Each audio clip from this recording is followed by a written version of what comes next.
தினமும் இந்த இட்லிக்கும் தோசைக்கும் என்னதான் சட்னி பண்றதுன்னு சொல்லிட்டு நம்ம மண்டையை போட்டு உடைச்சுப்போம். எப்பயும் போல தக்காளி சட்னி, கார சட்னி, தேங்காய் சட்னி அப்படின்னு வந்து செஞ்சுட்டு இருக்கிறதுக்கு பதில் கொஞ்சம் டிஃப்ரெண்டா வந்து செஞ்சு பார்ப்போமே சொல்லிட்டு தான் எங்க அம்மா வந்து இந்த ரெசிபியை ட்ரை பண்ணியிருந்தாங்க. டேஸ்ட் அல்டிமேட்டா வந்திருந்தது. அந்த ரெசிபியை தான் இன்னைக்கு நான் உங்களோட பகிர்ந்திருக்கேன். நிச்சயமா இதை ட்ரை பண்ணி பாருங்க, கண்டிப்பா சூப்பரா இருக்கும். இதுக்கு கடாயில ஒரு குழிக்கரண்டி அளவுக்கு எண்ணெய், அதாவது 2 டீஸ்பூன் போல எண்ணெய் சேர்த்துக்கோங்க. எண்ணெய் நல்லா சூடானதும் 10 இருந்து 15 பல் அளவுக்கு பூண்டு தோல் நீக்கிட்டு சேர்த்துக்கோங்க.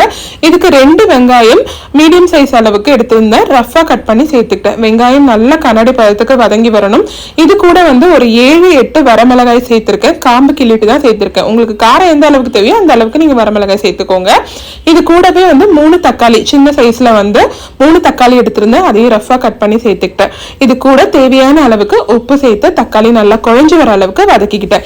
இது கூட 2 கைப்பிடி அளவுக்கு புதினா நல்லா வாஷ் பண்ணிட்டு சேர்த்துக்கிட்டேன். ஃபைனலா வந்து 1 கப் அளவுக்கு துருவின தேங்காய் சேர்த்துட்டு நல்லா கிளறி விட்டு ஸ்டவ் ஆஃப் பண்ணிட்டு சூடு ஆறுனதுக்கு அப்புறம் மிக்சர் ஜார்ல சேர்த்து நல்லா விழுத அரைச்சு எடுத்துக்கிட்டேன்.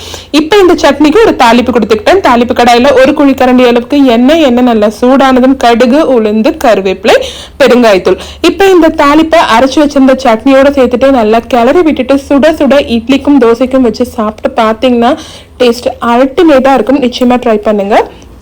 பாய்.